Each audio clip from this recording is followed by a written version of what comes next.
Hello everybody and welcome back to my 100% hard guide for Metroid Prime.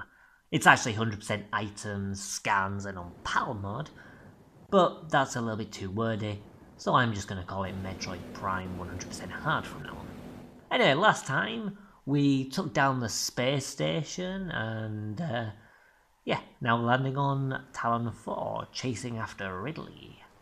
So this part of the guide is going to be a little bit more interesting because there's a couple of tricks in this one, some of which change it, quite substantially, some of which are quite minor. What we're going to do is we're going to start off by getting these space jump boots early.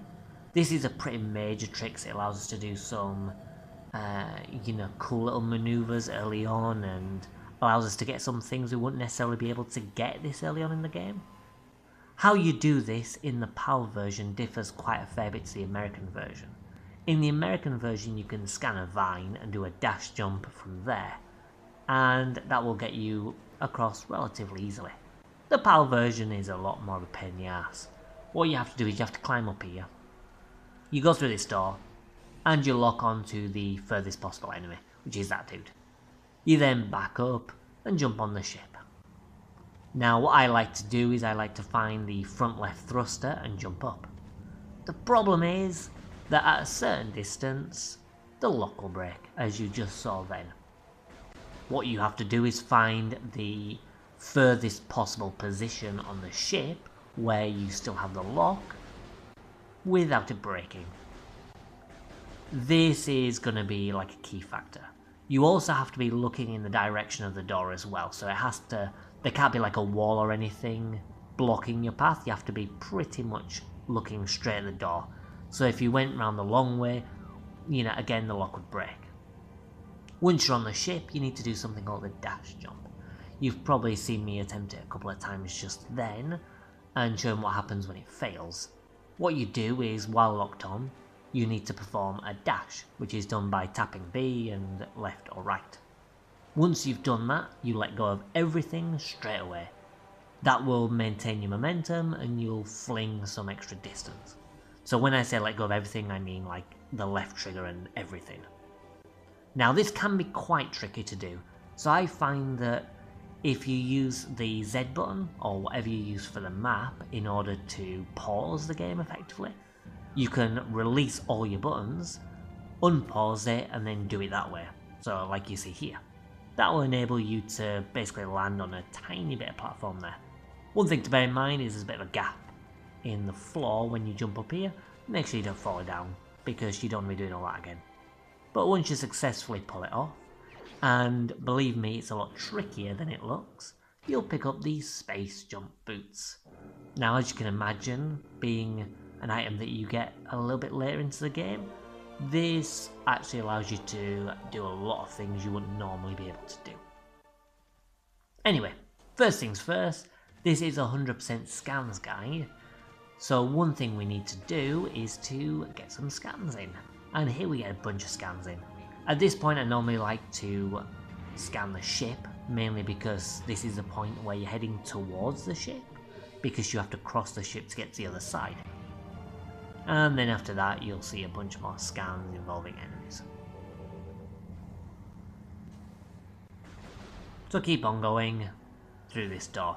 You may notice as well that a lot of the time I'm holding the left trigger. You'll see the little the crosshair in front of me, and that's just because if you're holding the left trigger while you're moving, you move a little bit faster. Obviously moving using Morph Ball or better still Boost Ball is even faster, but if you need to run because of scans or, because of the environment, holding the left trigger will just make you go a little bit faster. Same with jumping. If you jump and you press the left trigger, you'll jump a little bit further. Normally tapping it helps you go a little bit further, so tapping left trigger and then jump and then let go of it, or doing the left trigger just after you jump, or more or less around that same amount of time, it will help you jump a little bit further. You'll see a bit later on there's a couple of jumps where I just make it because of this technique, but I'll go into them once I reach that point. Right, first things first, we're in the Chozo ruins. Important thing to do here is to scan the Chozo lore. There's plenty of Chozo lore in the game, and try and make sure you don't miss any of them.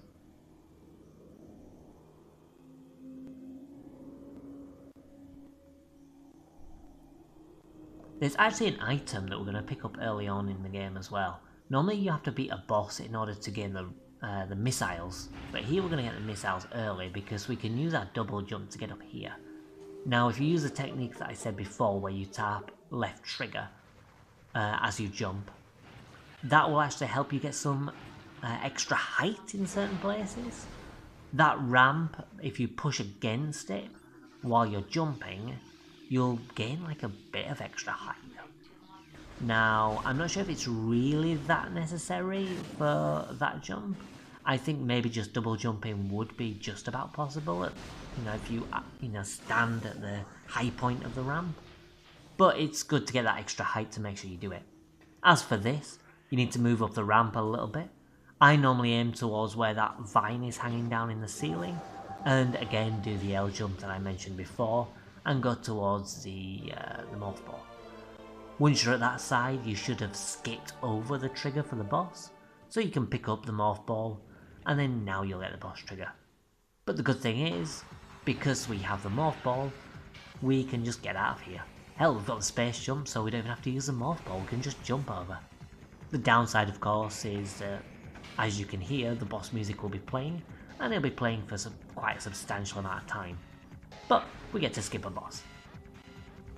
Now, this is a little shortcut. It's not particularly necessary, but again, doing that L jump and pushing up against a tree, you can land pretty much, I fell off there for some reason. You can jump where that little hive type thing is, and yeah, so you can see I'm standing here, then I can jump on top of it and then jump on top of here. It just, makes you skip all those stairs and stuff. It's not particularly major, but it's a nice little shortcut and just saves you a little bit of time. If you don't feel like doing it or don't want to do it or can't do it, just go around. It's no big deal. You're not exactly skipping anything. Again, more Chozo lore, more scans. Don't forget to scan things like wasps and stuff here. All the stuff we've scanned up until now you can get in later places as well, so don't worry about it too much. If you happen to miss something, just keep track of it and scan it later. There's nothing particularly missable at this point.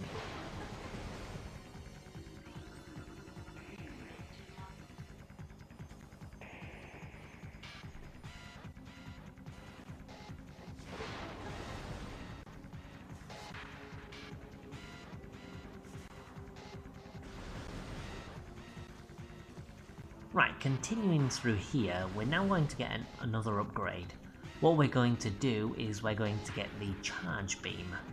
So first of all, do all your necessary scans and what have you.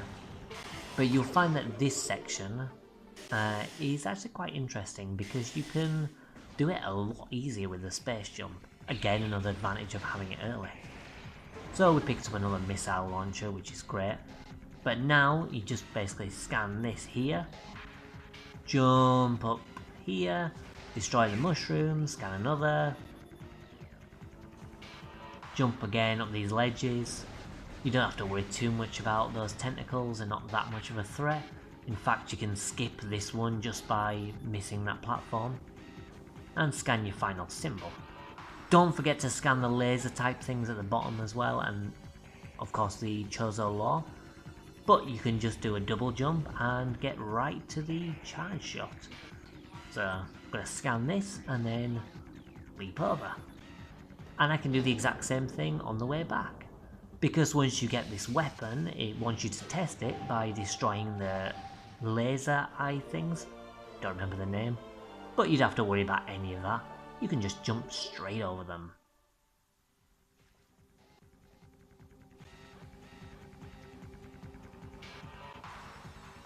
See, you don't even get hit if you're lucky.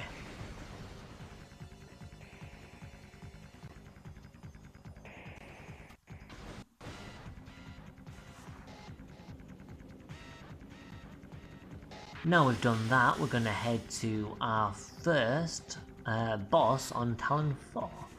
Well, I say first boss, those little bug things are sort of a boss as well. But this is going to be the first boss that we're actually going to fight. So yeah, can skip a lot of these platforms.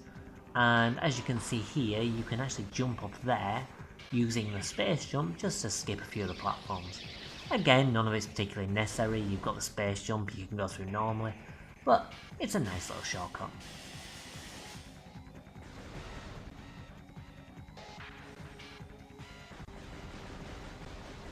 Yeah, in here I'm being a little bit careful just because I've got very little health. Again, because it's hard mode, just be wary of your energy.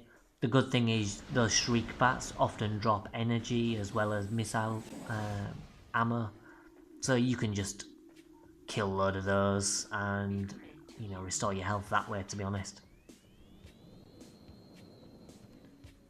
Okay, so going through here we have the incinerator drone.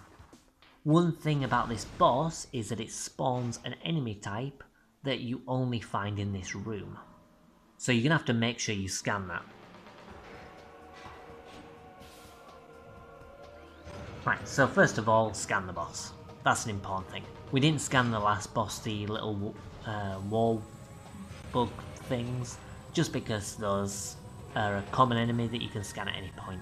But this is a one-off enemy, so you're going to have to scan this. There we go, so now you've done it the first time, these bugs will come out. So now you've scanned them, you can focus on beating the boss. You can just jump up here and that'll help avoid the flames. It's not perfect, but it definitely helps on hard mode. Because if you get hit by that fire, it does a hell of a lot of damage. But other than that, just turn around and defeat the wasps.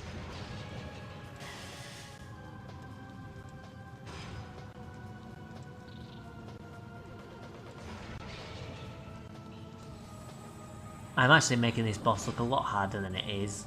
In fact, there is actually a pattern to where the red light pops up. So, you know, if you know exactly what direction it's going to come up, you can beat this boss relatively simply. But, you know, this being on hard mode, I was playing it cautiously and I kind of fucked up. Well, I didn't fuck up, I just didn't do it as smooth or as quick as I could have done. But it doesn't matter, it's still a relatively straightforward boss.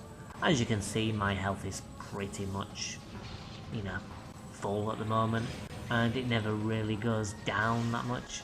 Occasionally I get hit, but nothing particularly threatening.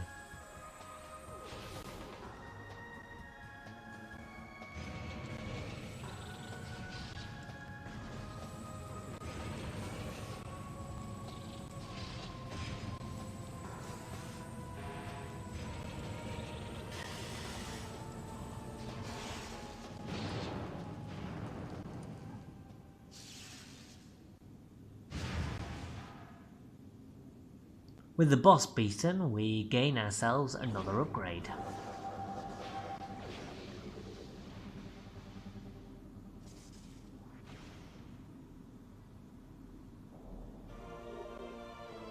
We can also use this upgrade to get ourselves another item.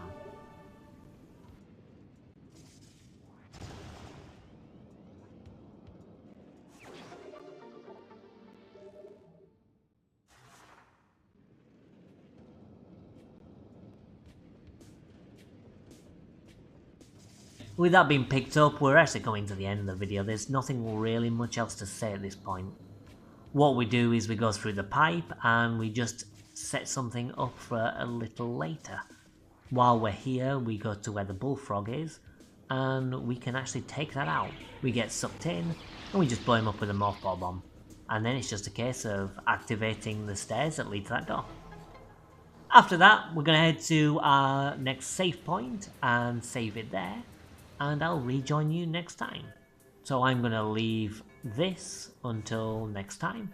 You'll see me activate these lifts and whatnot, which is just a standard part of the game, nothing too difficult, and yeah, nothing that really needs commentary. So I'm just going to leave this to run and you can enjoy the rest of the playthrough. See you next time, bye.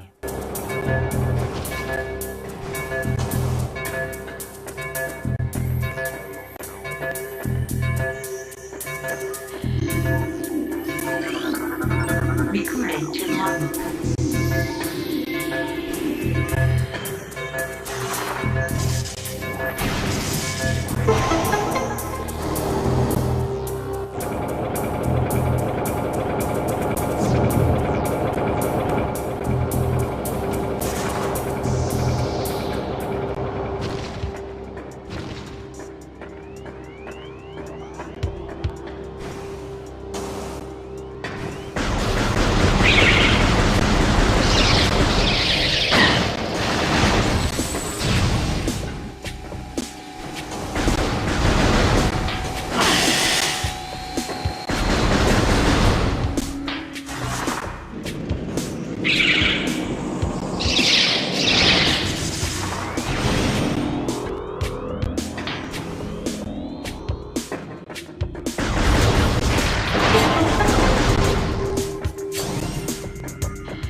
model complete.